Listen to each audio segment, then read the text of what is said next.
안녕하세요. 오늘도 사연 살롱을 찾아주셔서 감사합니다. 저는 60대 후반의 여성이에요. 저는 곰탕을 전문으로 하는 한식 식당을 운영하고 있어요. 제가 사연을 보내게 된 것은 30년도 더 된 젊을 때 일이긴 하지만 장사를 시작하고 자리를 잡아갈 무렵에 겪었던 일을 이야기하고 싶어서예요. 정말 특별한 인연을 만나서 여기까지 오게 됐네요. 어릴 때 저는 할머니가 끓여주신 곰탕을 참 좋아했어요. 특별한 비법 없이 그저 정직하게 고기 국물을 우려내어 끓여주신 건데 그것만 있으면 평소에 밥을 잘 안 먹던 제가 얼음 밥그릇으로 한 공기를 국에 뚝딱 말아서 싹 비우곤 했거든요. 그런 저를 보고 엄마는 잘 먹어 좋다면서 이런 농담을 하셨어요. 순정이는 나중에 곰탕집 하려고 그러니? 어린애가 어떻게 저렇게 곰탕을 좋아하나 모르겠네. 나 곰탕집 할 거야. 장사 잘해서 돈도 많이 벌 거야. 라며 어린 저는 아무것도 모르면서 그런 말을 했다는 거였어요. 그런데 말이 씨가 된다라고 하잖아요. 저나 저의 가족은 아무도 제가 곰탕집을 할 거라고 꿈에도 생각하지 못했어요. 그저 어린아이가 엄마가 하는 말에 멋모르고 대답하는 소리라고 그렇게 생각하고 넘어갔죠. 저희 집은 그렇게 부유한 편이 아니었지만 남에게 아쉬운 소리를 할 정도도 아니었어요. 제가 마음먹고 공부해서 대학 보내달라고 하면 부모님이 알겠다고 하실 정도는 된다는 걸 저도 알고 있었어요. 고등학교 2학년 때 저는 대학을 갈지 말지 고민했어요. 제가 고등학생이었을 당시에는 여자들이 대학을 가긴 했지만 꼭 가야 된다는 분위기는 아니었거든요. 그런데 연희와 할머니와 아빠가 돌아가시면서 저의 그런 고민은 사치스러운 게 되어버렸어요.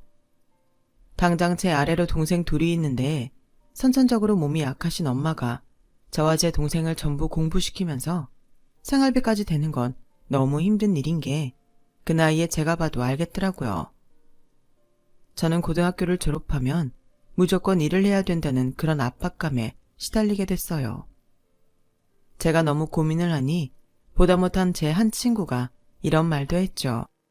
순정아, 너무 고민하지 마. 그리고 네가 대학을 가고 나서 취직을 하면 고등학교만 졸업하고 일하는 것보다 더 많은 돈을 벌 것 같은데 눈앞의 일만 보지 말고 결정해.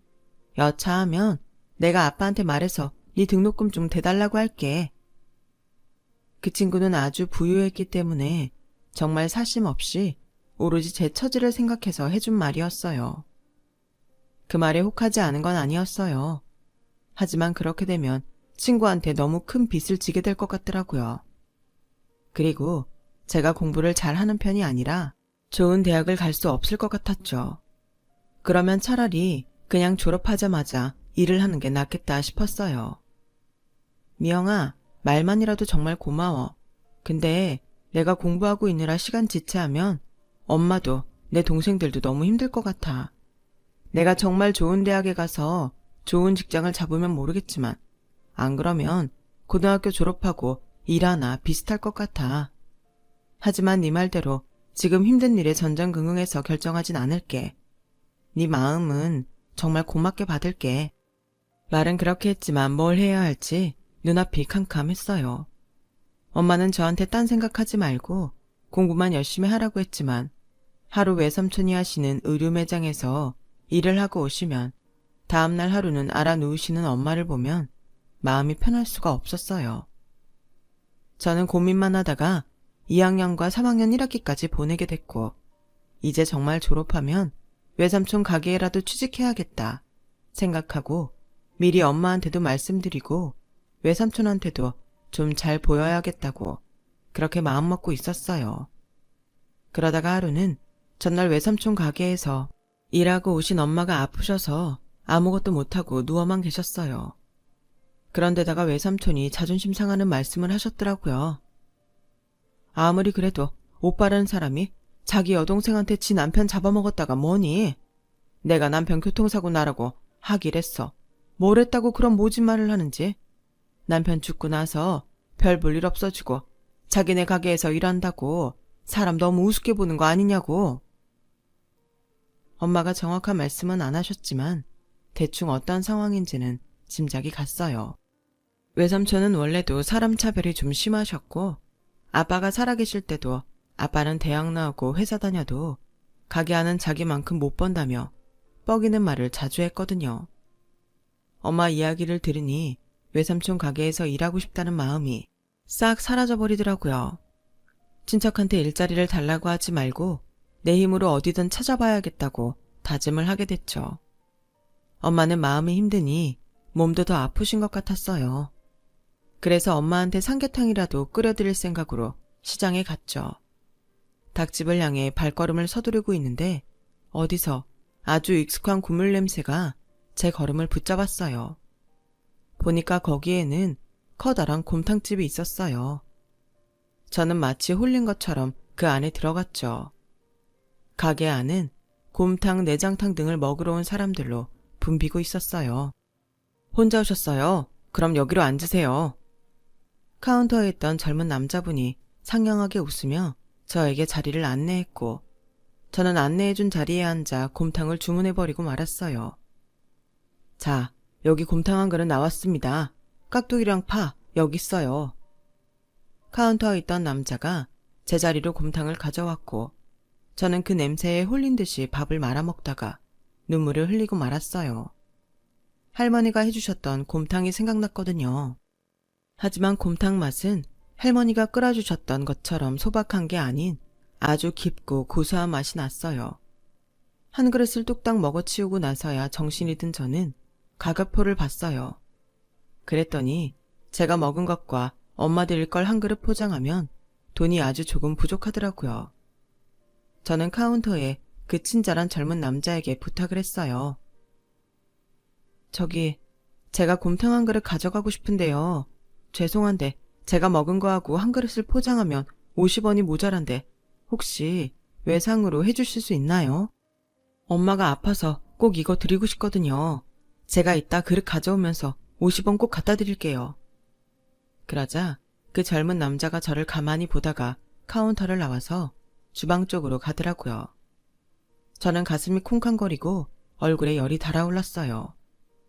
처음 보는 사람한테 부족한 돈을 외상으로 달라고 한 것도 태어나서 처음 해보는 일이었고 왠지 지금까지 친절했던 그 젊은 남자가 사장이라도 데리고 나와서 저한테 창피를 주고 쫓아낼 것 같았거든요.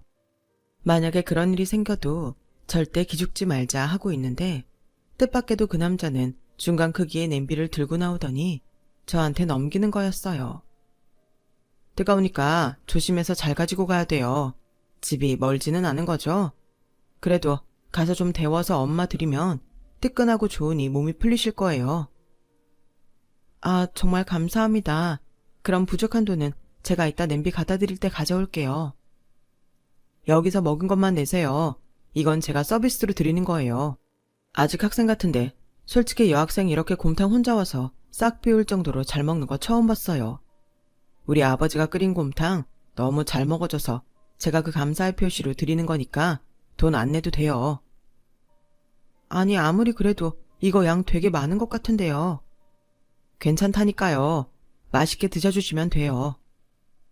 알고 보니 그 가게 사장 아들이었던 남자분은 끝끝내 냄비에 든 곰탕값을 받지 않았어요. 저는 감사하다고 공손하게 인사한 후 얼른 집에 와서 그 국물에 밥을 끓여서 엄마에게 드렸어요. 아니, 어디서 이렇게 맛있는 곰탕을 사왔어? 돈은 있었어? 아무튼 오랜만에 든든하게 잘 먹었다. 엄마, 아직 국 많으니까 이따 또 먹고 싶으면 끓여줄게. 저는 남은 국을 집 냄비에 옮기고서 냄비를 깨끗이 씻어 집마당 텃밭에 있던 상투를 뜯어 안에 넣어 곰탕집에 가지고 갔어요. 냄비 안에 상추 있어요. 집에서 기른 건데 그거라도 드려야 제가 마음이 편할 것 같아서요. 나 상추 좋아하는데 오늘 상추에 저녁 먹어야겠네. 잘 먹을게요. 고마워요. 엄마는 밥 좀 드셨어요? 네, 오랜만에 한 그릇 다 드셨어요. 정말 감사합니다. 그거 너무 잘 됐네. 나도 고마워요. 그날 이후로 저는 그 집 곰탕 맛이 잊혀지지 않아서 몇 번이고 가게를 기웃거렸어요. 하지만 항상 저한테 용돈이 있는 것도 아니었고 있더라도 아껴 써야 하는 형편이었기 때문에 마음 내키는 대로 사 먹을 수 있는 처지도 아니었거든요. 하굣길에는 일부러 그 가게 앞을 지나가려고 돌아서 오는 일도 많았어요. 친구가 그런 저를 몇 번 보더니 하루는 팔을 붙잡고 그 가게 안으로 끌고 들어가더라고요. 여기 곰탕 2그릇 주세요. 야, 갑자기 네가 곰탕은 왜? 그냥 내가 먹고 싶어서 같이 먹어달라고. 돈은 내가 낼게. 너 내가 여기 오고 싶어서 기웃대는 거 봤구나? 아니야, 난 그런 거 몰라. 아무튼 나 이거 먹고 싶어. 저는 친구 마음이 너무 고마워서 잘 먹겠다고 하고는 사장 아들이 있는지 가게 안을 살펴봤어요. 그런데 그날은 아들이 없고 다른 사람이 있더라고요. 다시 만나면 전에 고마웠다는 인사라도 하려고 했는데 아쉬웠죠. 식사가 나오고 둘이 뜨거운 국을 후후 불어가며 먹는데 친구가 느닷없이 이런 말을 하는 거였어요. 너 이런 곰탕집 해보는 거 어때? 어디 취직할지 고민 많았잖아. 너 곰탕 좋아하니까 적성에도 잘 맞을 것 같아. 그리고 여기는 진짜 맛있다. 나 원래 곰탕 많이 안 먹는데 여기 건 계속 먹힌다. 너 여기서 일할 수 있었으면 좋겠다. 내가 말해볼까? 됐어. 일단 오늘은 그냥 먹자. 혹시 하게 돼도 내가 할게. 사장을 찾아 두리번거리는 친구를 진정시켜서 밥을 먹게 했지만 친구 말을 들은 제 가슴은 쿵쾅거렸어요. 제가 왜 이 생각을 못했나 싶을 정도로 가슴이 설레더라고요. 할머니가 끓여주신 것처럼 소박한 집밥 느낌은 아니지만 이렇게 맛있는 곰탕은 정말 손에 꼽을 정도였는데 왜 이런 데에 취직하겠다는 생각을 하지 못했을까요? 하지만 저는 그날 결국 여기서 일하고 싶다는 말은 못한 채 집에 돌아오고 말았어요. 친구한테는 언젠가 꼭 갚겠다고 고맙다고 했죠. 친구는 오히려 저한테 용기 내서 거기서 일하게 해달라고 꼭 말하라고 저를 격려했고요. 친구 말이 방아쇠가 됐는지 저는 다음날 혼자서 다시 그 곰탕집에 들어갔어요. 그랬더니 카운터에서 사장 아들이 저를 알아보고 반갑게 맞이하더라고요. 학생, 또 왔네요. 곰탕 줄까요? 저 졸업하면 여기서 일하게 해주세요. 정말 열심히 할게요. 저 진짜 곰탕 좋아해요. 아주 작은 일이라도 좋으니까 저 써주세요. 막무가내로 들이받는 저를 사장 아들은 놀라서 보더니 저를 구석에 있는 자리로 데려갔어요. 사장 아들은 제 사정을 진지하게 들어줬고 제 이야기를 다 듣고 나서 진심으로 이렇게 말했어요. 학생 뜻은 너무 잘 알겠고 집에 어려운 사정도 알겠어요. 그래도 일이 학생하기에는 아주 힘들 수도 있어요. 대학은 안 간다고 했으니 기말고사 끝나면 시간 있죠? 그럼 그때 와서 하루 1시간씩이라도 해봐요. 그리고도 할 수 있겠다 싶으면 말해요. 네, 정말 감사합니다. 저는 대기업 정규직 내정이라도 받은 사람처럼 감동해서 몇 번이나 감사하다고 했고 사장 아들은 멋쩍게 웃으며 그럴 일 아니라며 저한테 곰탕까지 싸주셨어요. 저녁 먹는 시간에 엄마와 동생들과 곰탕 먹으며 그 이야기를 했더니 다들 저를 걱정스럽게 봤어요. 힘들어서 할 수 있겠냐는 것과 정말 대학을 안 갈 거냐는 거였어요. 특히 엄마는 많이 속상해하셨어요. 네 아빠만 살아있었어도 네가 곰탕집에서 일한다고는 안 했을 텐데 엄마가 능력이 없어서 너무 미안해. 아니야, 난 아마 아빠 살아계셨어도 대학 안 간다고 했을 거야. 순애하고 인석이만큼 공부 잘하는 것도 아니잖아. 나 원래 먹는 거에 관심 많고 곰탕은 내가 정말 좋아하는 거니까 좀 힘들어도 잘할 수 있어. 라고 안심을 시켰고 엄마도 힘들면 언제든 관두라고 하셨어요. 저는 기말고사가 끝난 다음 날부터 곰탕집에 나가서 일을 했어요. 처음에는 저한테 물수건 접는 것만 시키더라고요. 1시간씩만 그걸 하는데도 일주일마다 돈을 줬어요. 이거 제 생각보다 많은 것 같은데요. 괜찮아요. 아버지가 그렇게 하라고 해서 하는 거니까. 근데 금방 관둘 줄 알았는데 벌써 1달 됐어요. 라며 저를 대단하다는 눈빛으로 보는데 참 쑥스럽더라고요. 그 후로 저는 홀에서 서비스를 했고 몇 달 뒤부터는 주방에서 설거지도 하고 음식 재료도 다듬었어요. 곰탕은 사장님이 직접 끓이셨기 때문에 아무나 그 옆에 가서 볼 수 없었어요. 곰탕뿐 아니라 내장탕과 해장국도 있었는데 다 곰탕 국물을 베이스로 했기 때문에 곰탕이 제일 중요했거든요. 사장님만의 특별한 비법이 있는 것 같았는데 이제 겨우 주방에 들어온 저야 근처에 가지도 못했죠. 저는 그저 시키는 일을 열심히 하며 하루하루 보냈어요. 그렇게 제가 곰탕집에서 일하고 1년이 되던 날이었어요. 평소에는 주방장 아저씨와 반찬 반장님인 이모님, 그리고 아들하고만 이야기하는 사장님이 갑자기 저를 부르시는 거였어요. 박순정, 너 이리 와봐라. 이거 잘 보다가 기름 뜨면 걷어내라. 깔끔하게 다 걷어내야 돼.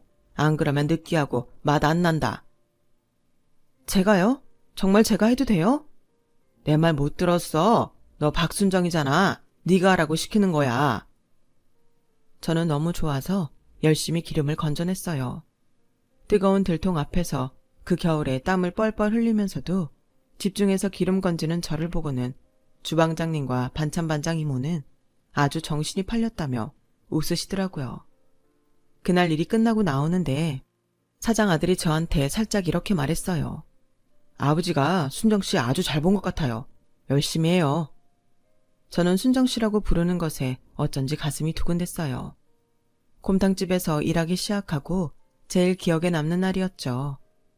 제가 사장 아들에게 호감을 갖고 있다는 걸 확인하기도 했고 처음으로 국 앞에 가게 됐으니까요.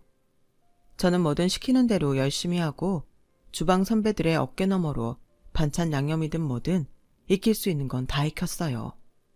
그러다 보니 저는 점점 주방에서 중요한 인력이 되었고 주방장님 아래서 국을 끓이는 요리사 중 한 명이 되었어요.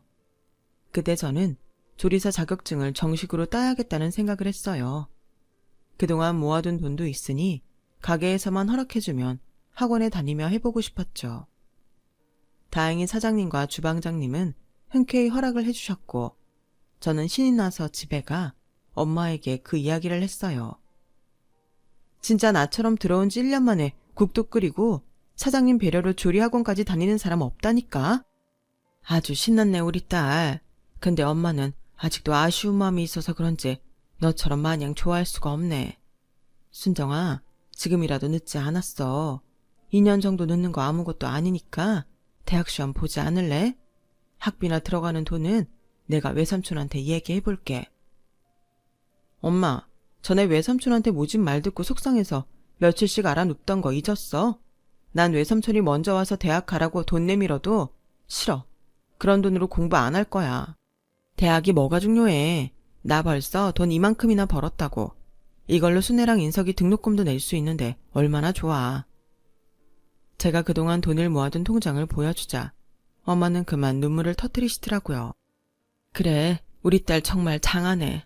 하긴 사람은 누구든 자기가 잘하는 일 타고 태어난다고 했지. 대학은 엄마 욕심인가 보다. 여자들 대학 안 보낸다는 집도 있지만 엄마는 그런 거 싫거든. 근데 네가 공부보다 더 잘하는 게 있다고 하니까 이제 엄마가 포기할게. 네가 정말 많이 했었구나. 자식이 고생하는 거 보는 게 편한 부모가 어디 있겠니. 정말 험한 일 안 하게 하려고 했는데. 그래도 너가 좋다니 더는 아무 말도 하지 않을게.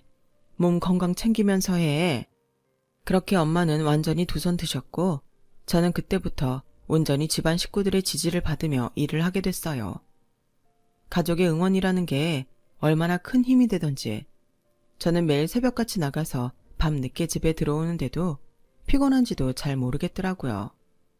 또 시간이 흘러 저는 1년 후 한식 조리사 자격증을 땄고 그 사이에 사장 아들과는 사귀는 사이가 되었어요. 다들 눈치채셨겠지만 그 사람이 제 남편이랍니다. 솔직히 사장님은 제 남편이 다른 여자 만나는 걸 은근히 바라셨던 것 같기도 했어요. 저와 사귀는 걸 알고 저를 좀 못마땅하게 보셨거든요. 그런데 어느 날 가게를 마치고서 저를 부르시더라고요. 내가 너 얼마나 괜찮은 앤지 다 안다. 그런데도 사람이 욕심이란 게 자꾸 조건을 보게 되더라. 근데 우리 혁중이가 그러더라고. 외할아버지도 아버지 조건 안 봤다고. 사실 나도 가난했거든. 혁중이가 너랑 꼭 결혼하고 싶다고 한다. 생각해보니 나도 이렇게 우리 곰탕 좋아해주는 며느리라면 최고인 것 같더라. 니네는 어느 정도의 마음의 결심을 한 걸로 안다. 내 대답만 남은 거지. 앞으로는 이제 우리 한가족으로 잘해보자. 사실 그 당시 사장님은 저와 남편을 결혼시키는 데에 부담이 있었을 게 분명했어요. 왜냐하면 주방에서 한 직원이 반찬하고 김치 조리법을 빼돌리면서 가게 돈도 상당량 가지고 도망을 갔거든요. 다행히 곰탕 레시피는 사장님만 알고 있어서 못 가지고 나갔지만 그 일로 가게 타격이 심했고 금전적인 피해는 물론 사장님이 배신감에 많이 힘들어하셨죠. 그럼에도 저희에게 결혼을 하라고 한 건 순전히 저희 둘을 보고 결정하신 것 같아서 감사했어요. 엄마도 남편을 보고 사람이 착하고 성실해 보인다고 좋아하셨고 동생들도 새 가족이 생긴다며 기뻐했어요. 그렇게 저희는 모두의 축복 속에 결혼식을 올렸어요. 하지만 시아버지가 되신 사장님이 기력을 잘 차리지 못하셨고 얼마 안 가서 돌아가시고 말았어요. 결혼하고 반년도 안 돼서 일어난 일이기에 너무 속상하고 슬펐어요. 말은 없으셨지만 묵묵히 저를 인정해 주셨던 따뜻함이 좋았는데 그런 시아버지를 다시 뵐 수 없다니 너무 마음이 아팠어요. 남편도 정말 많이 슬퍼하며 장례를 마쳤어요. 하지만 남편은 결단력이 있는 사람이었어요. 기왕 이렇게 된 거 식당을 시내로 옮겨보고 싶어. 아예 서울에 가서 해보고도 싶고 아버지 곰탕이라면 서울에 가서 해도 승산 있다고 생각하거든. 나도 아버님 곰탕은 우리나라 어디에서도 통할 거라고 생각해. 당신 뜻에도 무조건 찬성이야. 단 너무 무리는 하지 마. 우리한테 지금 가장 적합한 곳이 어딘지 우리가 할 수 있는 내에서 나오는 대로 옮기기로 해. 남편은 아버님이 배신당하고 마음 아파하셨던 곳을 떠나고 싶어 했고 저는 그런 남편의 심정을 이해했기에 함께 하기로 했어요. 저희는 서울 변두리에 괜찮은 식당 자리를 알아봤어요. 물론 저희가 살던 곳보다는 3배가 비쌌지만 그 정도면 감당할 수 있겠다 싶었고 꼭 중심가나 인기 많은 곳에서 새 출발해야 된다고 생각하지 않았거든요. 저희가 가게를 옮길 당시에 제 동생들은 둘 다 서울에 있는 대학을 갔기 때문에 저는 친정엄마한테도 서울로 같이 올라가자고 했어요. 순애랑 인석이도 서울 가는데 엄마 혼자 쓸쓸하게 여기 남아있는 것도 그렇잖아. 그래도 될까? 여기 아빠랑 있던 추억도 그대로 있는데 우리가 전부 가버리면 아빠 섭섭해하지 않을까? 우리 명절 때면 아빠 보러 올 거잖아. 엄마가 순애랑 인석이 옆에 있으면 둘도 더 좋아할걸? 결국 엄마도 그러자고 했고 저희 가족 모두가 서울에서 인생 2막을 시작하게 됐어요. 호기롭게 시작한 가게였지만 처음에는 쉽지 않았어요. 저희가 살았던 곳은 수도권에서도 꽤 떨어진 곳이어서 서울에서는 저희 가게 곰탕을 모르는 게 당연했죠. 처음에는 이렇게 장사해서 새는 낼 수 있을지 걱정이 될 정도였어요. 하지만 남편은 실망하지 않고 손님 한 사람 한 사람 정성을 쏟았고 어떤 반찬을 잘 먹는지까지 기억했다가 다음에 오면 서비스로 더 주곤 했어요. 손님들도 곰탕도 느끼하지 않고 맛있는데 서비스까지 훌륭하다며 저희 가게 소문을 많이 내주셨어요. 그러다가 일이 아주 바쁜 손님이 우리 가게가 배달을 해줬으면 좋겠다는 말을 했고 그 말에 남편은 바로 배달을 하겠다고 결정했어요. 사실 그동안은 저와 남편 그리고 주방 이모 이렇게 3사람이서 일을 했기 때문에 배달을 하기 힘들었어요. 일단 적자를 면하고 조금이나마 수입을 늘리려고 최대한 직원을 두지 않고 있었거든요. 식재료를 사는 데에서는 돈을 아끼지 않고 좋은 것을 샀으니 지출을 줄일 수 있는 게 인건비였으니까요. 그래도 손님이 원하시니 남편이 바로 결정을 하더라고요. 그럼 나도 같이 배달할게. 됐어. 당신은 주방에서 이모하고 반찬하는 것도 바쁜데 왔다 갔다 하면 힘들어서 안 돼. 그래도 당신 혼자는 무리야. 손님들 있는 거 봐서 둘이 돌아가면서 하자. 그렇게 해. 제가 우겨서 배달은 둘이 융통성 있게 해나갔어요. 저희 가게가 배달을 한다고 하니 배달 주문이 굉장히 많아졌어요. 다행히 동생들이 마침 방학을 해서 가게 일을 도와줬고 그 덕에 저희는 큰 무리 없이 가게 손님과 배달 주문을 잘 소화해낼 수 있었어요.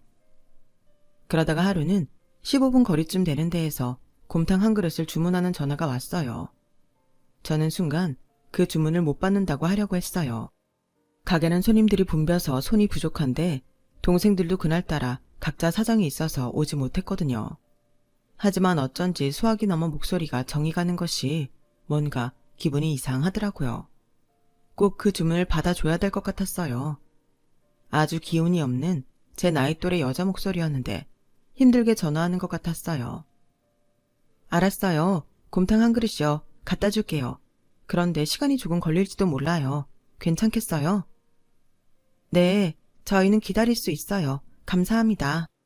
한 그릇을 시키는데 저희라고 하니 누구랑 나눠 먹나 보다 하고 넉넉하게 담아서 제가 직접 배달을 하기로 했어요. 생각보다 지대가 높은 데에 있는 집이라서 가쁜 숨을 몰아쉬며 주소를 찾아갔는데 집들이 다닥다닥 붙어있는 골목 제일 끝에 작은 집이었어요. 안 그래도 집들이 작은데 거기서 더 작은 집이었죠. 제가 문을 두드리며 배달이 왔다고 하자 잠시 후 누가 문을 여는데 저는 하마터면 들고 있던 배달 가방을 놓칠 뻔했어요.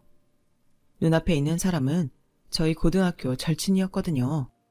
너 미영이지? 맞지? 어머 세상에, 이게 어떻게 된 일이니? 이게 얼마만이야? 미영아. 저는 친구 손을 붙잡았고 친구도 너무 놀라서 아무 말 못하다가 기운 빠진 얼굴로 희미하게 웃더라고요. 정말 오랜만이다. 난 이렇게 지내고 있어. 참, 음식값 줘야지. 라더니 한 칸짜리 방의 작은 서랍 위에서 지갑을 꺼내 동전을 세서 저한테 주는 거였어요. 저는 진짜 받고 싶지 않았지만 친구가 자존심 상할 것 같아 일단 받고서 방 안을 둘러보았어요. 보니까 아직 기어다니는 아이와 4~5살쯤 된 남자아이가 있더라고요. 친구는 얼굴이 파리하고 바싹 마른 게 예전에 그 친구라고는 도저히 상상도 할 수 없는 모습이었어요. 저는 안 되겠다 싶어서 가져온 곰탕에 밥을 차려서 먼저 친구 아들을 먹게 하고 친구에게도 숟가락을 쥐어주고 말했어요. 미영아, 우리 진짜 친했던 거 알지? 네가 서울 가면서 헤어졌지만 우리 영원한 친구 하기로 했잖아. 그러니까 무슨 일 있었는지 다 말해봐. 이렇게 만난 게 절대 우연이 아닐 것 같아서 그래. 우리 집 나 대학 오면서 서울로 이사 오고 얼마 안 돼서 남편을 만나서 결혼했는데 친정에서 엄청 반대를 했거든. 남편이 돈도 없고 좋은 대학 출신도 아니라고 부모님이 너무너무 싫어해서. 하지만 난 그 사람이 좋고 그래서 난 집에서 쫓겨났지만 그래도 좋았어. 대학은 중퇴했어도 행복했고 그리고 애 낳고 힘들어도 사랑하는 남편하고 아이들 보며 그 힘으로 살았지. 그러다가 남편이 중동으로 일을 하러 간다는 거야. 건설 현장에 가면 돈도 많이 벌 수 있다고. 3년만 있다 오겠다고. 근데 남편이 지금 거기서 어떻게 됐는지 몰라. 땅 고르는 데에 갔다가 지대가 무너져서 흙더미 밑에 갇혔대. 그런데 보니까 이 사람이 회사 직원 자격이 아니고 중간에 무슨 사람 통해서 거기 일일 노동자처럼 돼 있다는 거야. 그래서 사고 났다는 연락받은 이후 소식도 없고 몇 달이 지나도록 돈도 받지 못해서. 친구는 눈물을 줄줄 흘리며 밥을 먹지 못했고 저도 같이 울며 친구를 얼싸 안았어요. 가게로 돌아온 저는 친구를 그대로 둘 수 없다는 생각에 급한 대로 주방에 들어가서 반찬에 밥에 국을 잔뜩 포장해서 다시 친구 집을 찾아갔어요. 이거 우리 마감 시간 다 됐는데 오늘 남은 거야. 애기들도 그렇고 너도 뭐 좀 먹어야지. 이럴수록 네가 잘 먹고 건강해야 돼. 라며 저는 무작정 친구 집 부엌에 들어가 냉장고 안에 반찬을 넣어놓고 국도 냄비에 부어놨어요. 정말 부족할 거 하나 없이 자란 친구가 이렇게 될 줄은 꿈에도 몰랐기에 너무 안쓰럽고 딱하기만 했어요. 내 꼴이 너무 우습지. 옛날엔 너한테 학비 준다고 잘난 척도 했었는데. 그런 말 마. 너 내 앞에서 잘난 척 한 적 없어. 근데 네 친정에는 연락 안 할 거야? 일이 이렇게 됐는데 친정 부모님도 알고는 계셔야지.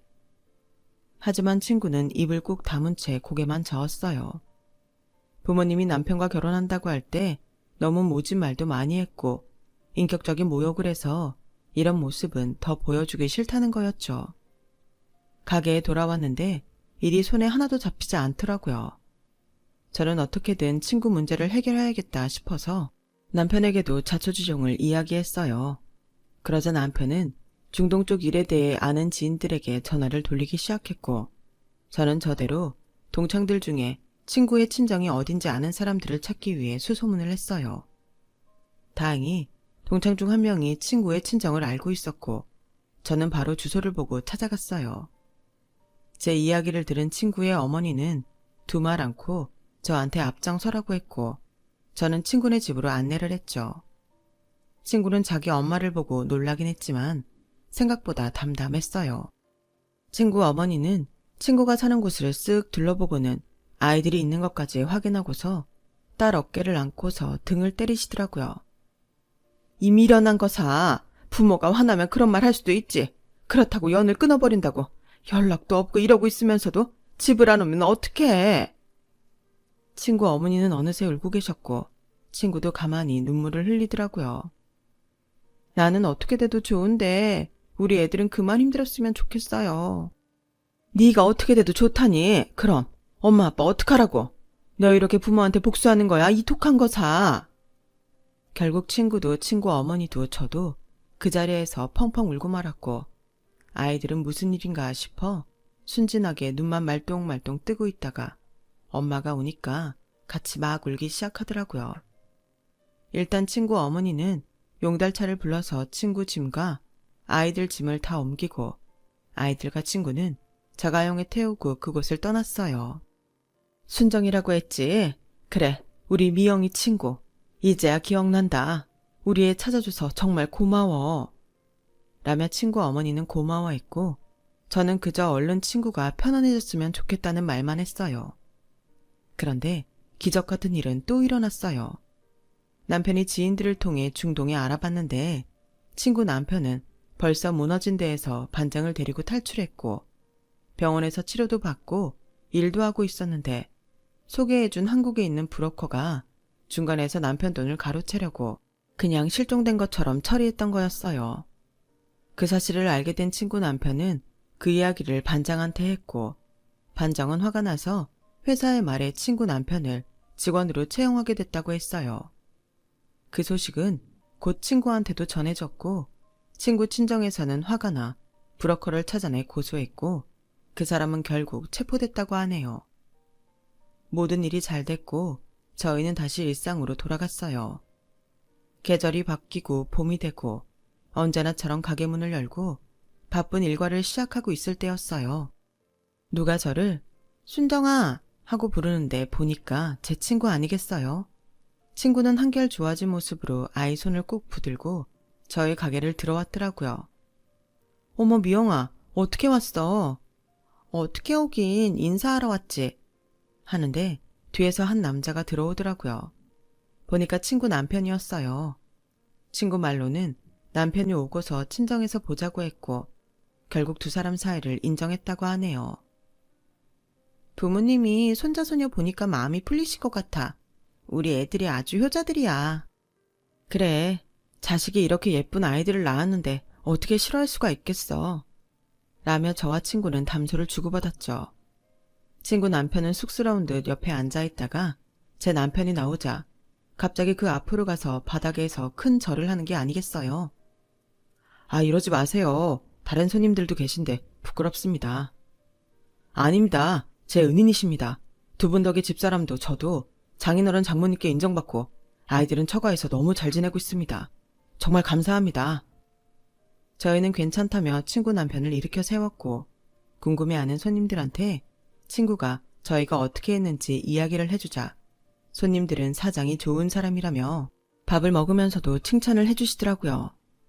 저와 남편은 너무 쑥스럽고 부끄러워 어쩔 줄 몰랐어요. 그리고 얼마 후 친구가 친정 어머니와 다시 찾아왔어요. 친구 어머니는 저희에게 이렇게 말했어요. 거두절미하고 내가 이 식당에 투자를 좀 해보고 싶거든요. 우리 미영이의 사위, 손주, 손녀까지 만나게 해준 사람들이라 강남에 있는 상가에 가게 내주고 싶은데 어떻게 생각해요? 말씀은 너무 감사합니다만 저희가 그런 자리는 아직 좀 부담이 되네요. 지금 여기서 저희를 좋아해 주시는 분들도 많아서 좀 더 이 자리에서 해보고 싶습니다. 라고 남편이 말하자 친구는 그럴 줄 알았다며 웃더라고요. 그러면 투자는 여기에 할게요. 대신 가게가 잘 되면 2호 좀 내고 우리 사위도 같이 일하게 해줘요. 알고 보니까 우리 사위가 한식 조리사 자격증이 있더라고요. 전에 집에서 갈비찜을 했는데 아주 맛있었어요. 아, 그런 거라면 사위분께서 하실 마음만 있으시다면 지금부터라도 저희 가게에 나오셔도 됩니다. 라고 남편이 말하자 친구는 너무 좋아하더라고요. 사실 그 사람이 여기서 일하고 싶은 눈치였는데 너무 신세를 지는 것 같다며 말을 못하더라고. 그래서 엄마랑 상의 끝에 이렇게 왔거든. 고마워 순정아. 고마워요 혁중씨. 그이 정말 성실한 사람이에요. 잘할 거예요. 저희도 감사하죠. 별로 한 것도 없는데 투자까지 해주시고요. 한 게 없다뇨. 우리 가족을 이렇게 다시 다 만나게 해주셨잖아요. 라며 친구는 남편의 말에 또다시 눈물을 글썽였어요. 저는 친구와 손을 꼭 붙잡고 앞으로도 잘해보자고 했죠. 그리고 친구 남편은 첫 출근 때 와서 다시 한번 저희한테 큰 절을 했어요. 받아주셔서 감사합니다. 정말 패되지 않게 열심히 하겠습니다. 네, 우리 서로 잘해봅시다. 라며 남편과 친구 남편은 악수를 했고 저희는 가게 문을 열었어요. 친구 덕분에 적자가 좀 해소돼서 그런지 저희는 가게 운영에 좀 더 자신감이 생겼어요. 그런 마음이 일하는 데에도 영향을 줬는지 가게는 점점 잘 됐고 친구 남편도 아주 빨리 일을 배웠어요. 게다가 정말 재능이다 싶을 만큼 요리도 잘했고요. 저희는 3년이 지나 가게를 확장하게 됐고 2호점도 냈어요. 친구가 자기 부모네 강남에 상가를 내라고 했지만 역시 그건 저희가 돈을 더 번 다음에 하자 싶었죠. 그리고 2호점 사장으로 친구 남편이 가게 됐어요. 친구 남편은 정직하게 가게를 운영했고 실적도 아주 잘 냈어요. 나중에는 독립해서 나가게 됐죠. 그때는 정말 친구 친정에서 강남에 가게를 차려줬답니다. 그렇게 되기까지 15년 정도 지났고 친구도 저희도 각자 가게를 잘하면서 지내고 있어요. 남편은 이미 가게에서 손을 뗐고 저도 가끔 들여다보는 정도지만요. 가게는 딸들이 함께 운영하고 있답니다. 저는 딸 둘을 뒀는데 친구 애들하고도 친해져서 아주 잘 지내고 있어요. 그런 모습을 보니 어찌나 흐뭇한지 모르겠어요. 저와 친구는 지금도 만나면 서로 이렇게 말해요. 내가 너를 만난 건 진짜 행운이야. 우리는 정말 서로가 서로에게 행운인 친구라고 생각해요. 제가 그때 친구를 만난 게 지금 생각해보면 얼마나 다행인지요. 안 그랬으면 친구가 어떻게 됐을지 생각만 해도 앞이 캄캄하더라고요. 고집쟁이 친구는 아마 제 손으로 절대 친정에 연락 안 했을 거예요. 하늘이 너를 보내서 우리 집에 연락했나 봐. 지금도 친구는 그렇게 말하고 있어요. 제 이야기는 여기까지예요. 들어주신 모든 분들 건강하시고요. 매일 행복하시고 좋은 일만 넘치시길 바랄게요. 감사합니다. 여러분, 사연 댓글에 응원과 현명한 조언 부탁드려요. 좋아요와 구독은 저에게 큰 힘이 됩니다. 오늘도 좋은 일 가득하세요.